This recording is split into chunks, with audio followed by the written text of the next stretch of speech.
20 సంవత్సరాలు ఉంటుండు సార్ ఇదంతా బూడబోసుకొని కొనుక్కొని లక్షలు లక్షలు మొన్ననే కట్టిండు మా తమ్ముడు.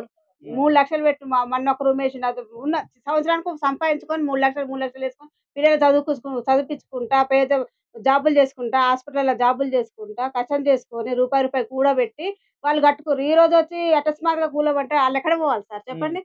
ఆ! మీరే చెప్పండి. వాళ్ళు కష్టం చేసుకొని, కష్టం చేసుకొని, గొడ్డు కష్టం చేసుకొని వాళ్ళు బతుకుతుంటే ఇయాలొచ్చి నువ్వు ఏసీలో కూర్చుంటావు. నీ పెళ్ళాం వచ్చి ఉంటదా ఇల్ల? నీ భార్య కూతురొచ్చి ఉంటదా ఇల్ల? ఉంటదా? చెప్పు డబుల్ బెడ్‌రూమ్‌లో ఉంటదా నీ భార్య, నీ బిడ్డ? నీ మనవడిని పెట్టుకొని నువ్వు ఊరు తిరుగుతావు. మరి వాళ్ళేడ పోవాలి? వాళ్ళ పిల్లలేడ పోవాలి? చెప్పండి. ప్రజల పాలన అంటున్నాడు గదా! ఆయన దొంగ పాలన. మన బొక్కల పాలన. కేసీఆర్ ఉన్నప్పుడే మంచిగుండే మాకు. కేసీఆర్ అన్ని రోడ్లేపిచ్చిండు, కరెంట్ పెట్టిచ్చిండు, రోడ్డేపిచ్చిండు, మంచిగా డ్రైనేజీలు పెట్టిండు. ఆ! నల్లాలిచ్చిండు, అన్నీ ఇచ్చిండు వీళ్ళకు. మరి అప్పుడే కూడా ఆళ్ళన్నా చెప్పొచ్చుగా మరి. ఉండవు మీకు ఇల్లులని చెప్పొచ్చుగా. పట్టాలెందుకు ఇచ్చిండు? నోటరీ ఎందుకు రాసిచ్చిండు? ఆ! కార్పొరేటర్ వచ్చి చూసి అన్ని చేసే కదా ఇచ్చింది.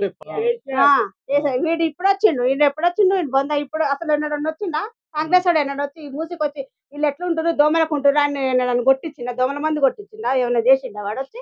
ఏం చేయలే. అయినా కూడా తట్టుకొని బతుకుతుండ్రు. ఎందుకమ్మా మరి లేనోళ్ళ మీద ఇట్లా కక్ష కట్టి ఇల్లు మరి కూలగొడుతున్నారు? ఎందుకో మరి వానికి. ఎందుకు హైదరాబాద్‌లో గెలవలే కదా వాడు.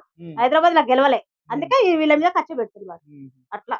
ఇక్కడ మల్కాజ్‌గిరి ఇటంతా టీఆర్ఎస్ వచ్చిందిగా. ఇటు బీజేపీ వచ్చింది. ఇక్కడనేమో టీఆర్ఎస్ వచ్చింది. అందుకే ఇక్కడ గెలవలేదు కాబట్టి వాడు కక్ష చూపిస్తుండు పేద ప్రజల మీద. ఇది వాడు చేసేది. బీజేపీ నాయకులు ఎవరన్నా నచ్చిరా మరి గతంలో గాని, ఇప్పుడు గాని వచ్చి ఎప్పుడు మరి రాలే. మేము వచ్చారు? ఎప్పుడు రాలే. ఇంకా మేము పోయి వాళ్ళకి మెయిల్ చేసినాం. హ్మ్. ఎక్కడ మీటింగ్ అంటే అక్కడ మీటింగ్ పోయినాం, చేసినాం. కేటీఆర్ అన్న కూడా పోయి మాట్లాడినాం, చేసినాం. పోవు ఇల్లులు అన్నాడు. మరి ఇప్పుడేమో తీసేసిండు వీడు కాంగ్రెస్ వాడు వచ్చి. కేసీఆర్ వస్తే తీయకపోవు. కేసీఆర్ వస్తే తప్పక అసలు తీయకపోతుండే మా ఇల్లులు. మా తమ్ముడు వాళ్ళెంత ఏడుస్తుర్రు పిల్లలు పెట్టుకొని. ఇవాళ నీ నోట్లో పోసుకుంటున్నావు అంత ప్రజలు ఉసురు తగిలిపోతావు నువ్వు. మళ్ళీ 5 సంవత్సరాలు కాదు 2 సంవత్సరాలు కూడా బతకవు నువ్వు. 10 ఏళ్ళు నేనే ముఖ్యమంత్రి ఉంటా.